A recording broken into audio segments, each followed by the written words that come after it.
Assalamualaikum warahmatullahi wabarakatuh.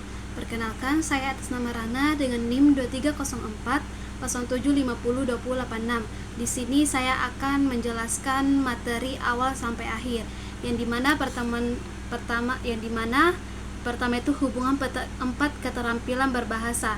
Hubungan antara menyimak dan berbicara. Menyimak dan berbicara merupakan keterampilan berbahasa lisan.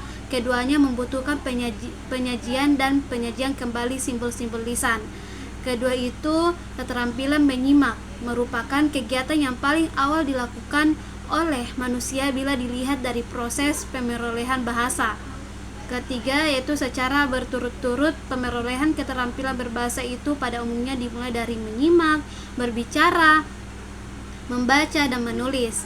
Ketiga itu hubungan antara menyimak dan membaca merupakan keterampilan perspektif, yang dimana persamaan dan perbedaan menyimak dan membaca. Yang pertama itu ada persamaannya itu keduanya bersifat apresiatif. Keduanya bersifat respektif, artinya menerima informasi dari sumber. Keduanya bersifat fungsional.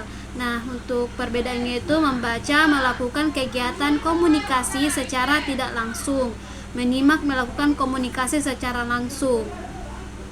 Selanjutnya itu materi hakikat keterampilan menyimak, yang dimana keterampilan menyimak adalah kemampuan seseorang untuk mendengarkan dengan penuh perhatian sehingga dapat memahami pesan atau informasi yang disampaikan secara lisan, yang dimana menyimak tidak hanya sekedar mendengarkan tetapi juga melibatkan proses berpikir untuk menangkap makna dari apa yang disampaikan oleh pembaca. Ketiga itu selanjutnya hakikat keterampilan berbicara, yang dimana keterampilan berbicara adalah kemampuan seseorang untuk menyampaikan gagasan, pikiran, perasaan, dan atau informasi kepada orang lain secara lisan. Melalui berbicara, seseorang dapat berkomunikasi dan berinteraksi dengan orang lain, sehingga pesan yang ingin disampaikan dapat dipahami oleh pendengar. Kegiatan ini berbicara dapat dilatih melalui berbagai aktivitas seperti bercerita, berdiskusi, menjawab pertanyaan, atau menyampaikan pendapat. Selanjutnya, keterampilan membaca literal dan pemahaman.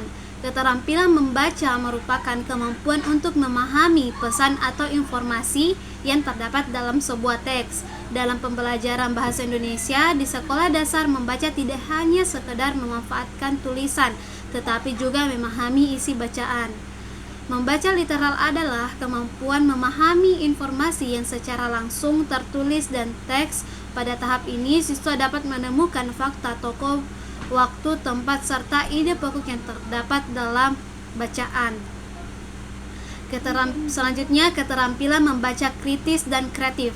Di sini itu kemampuan membacanya yang tidak hanya memahami isi bacaan, tetapi juga mampu menganalisis dan menilai informasi, memahami tujuan penulis, serta memberikan pendapat terhadap isi bacaan.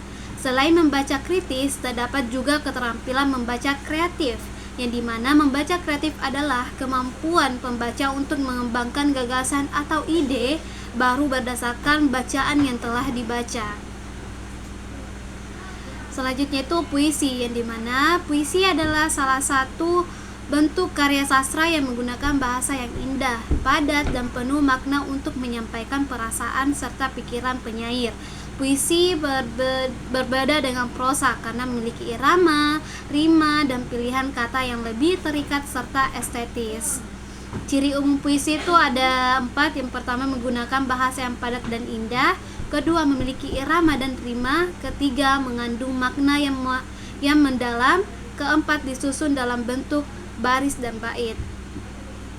Nah, puisi mengalami perkembangan dari masa ke masa, sehingga terbagi menjadi beberapa jenis berdasarkan aturannya. Jenis puisi berdasarkan perkembangan puisi lama terikat aturan ketat. Puisi baru mulai fleksibel, sedangkan puisi modern lebih bebas dan ekspresi. Puisi lama terikat jumlah baris, suku, kata, dan rima. Contohnya itu kayak contohnya pantun, syair, gurindam. Puisi baru lebih bebas tetapi masih memiliki bentuk rapi dan persajakan teratur. Puisi modern tidak terikat aturan baku dan menekankan kebebasan ekspresi. Nah, Selain berdasarkan perkembangan, puisi juga dibedakan berdasarkan isi atau temanya. Jenis puisi berdasarkan isi. Yang pertama itu ada balada, himne, satria, epigram, ode, elegi, romance. Fungsi puisi yaitu mengungkapkan perasaan, menggambarkan peristiwa, menunjukkan keindahan bahasa, memberi pengaruh atau ajaran.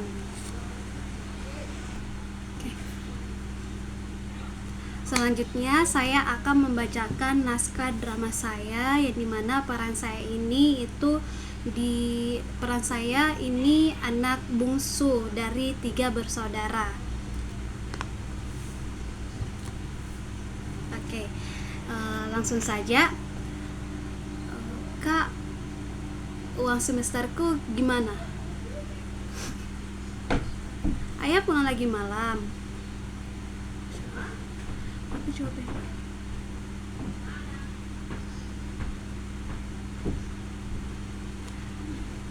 Aku cuma pengen kuliah ya, tapi sekarang aku mikir harus kerja aja.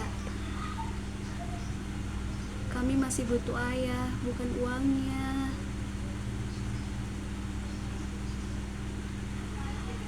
Oke, sekarang aku mau ke tempat kursus kerja dulu, siapa tahu bisa langsung kerja. Mau ya, tapi mau nggak selalu cukup kan? Belum. Kalau ayah benar-benar mulai sekarang. Ayah,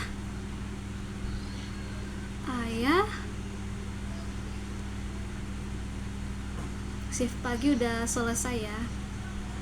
Rumahnya beda. Aku nabung lagi buat kuliah deh. Pelan-pelan aja ya. Loh kok